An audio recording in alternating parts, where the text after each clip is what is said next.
Here's where things stand on Wednesday, the 26th of August, 2026.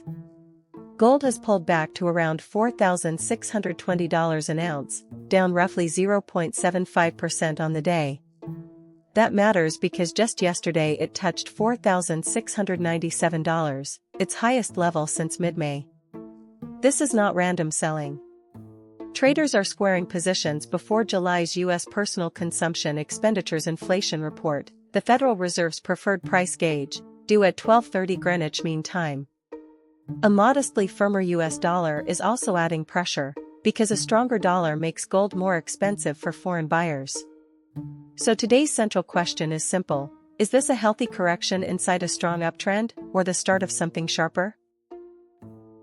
Look at the path that brought us here. On Friday the 21st, gold surged towards $4,600 as the U.S. dollar slid to three-month lows and confidence in U.S. government debt wobbled.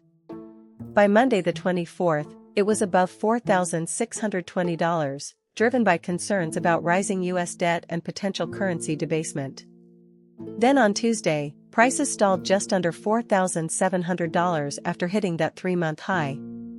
Over the past month, gold is still up more than 13%, and roughly 36% higher than a year ago. The trigger this week is clear.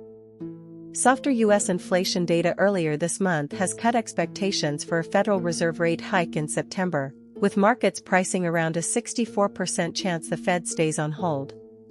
Lower rates typically support non-yielding assets like gold, but the market wants confirmation from today's PCE numbers before chasing the rally further. For traders and investors right now, two things stand out. First, the technical picture is stretched. Gold has broken above its 200-day moving average, which is bullish, but the daily relative strength index has risen above 70, meaning the market is officially overbought. In plain terms, the price has risen so fast that a pause or pullback becomes more likely.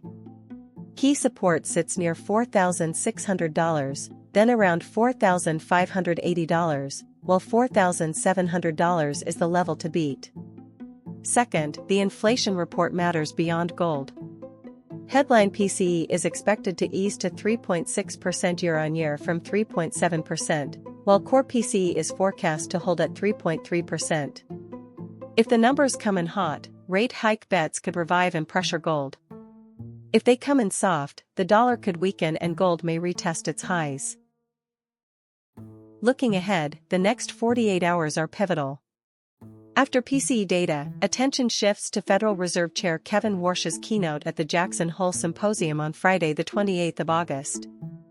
DBS strategists call it the most important event of the week, but caution it is likely to be more of a credibility test than a rate signaling moment. That means gold may lack a clear catalyst until we see whether Warsh pushes back against current rate cut hopes.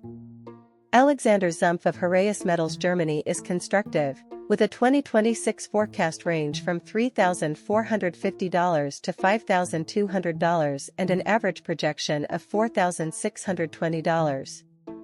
Today's level sits right at that average. If geopolitical tensions keep easing, shown by Brent crude falling below $90 on Strait of Hormuz diplomacy, some safe haven demand could fade. But the core longer-term story, U.S. fiscal worries and currency debasement fears, remains intact. So the bottom line for Wednesday the 26th, gold is correcting, not yet breaking. $4,600 is the immediate floor to watch, while $4,700 is the ceiling that has rejected price twice. The PCE report at 12:30 Greenwich Mean Time and Warsh's Jackson Hole speech on Friday will determine whether this is a pause before new highs or a deeper unwind. For now, the trend is up, but overbought conditions and a firmer dollar mean patience is essential.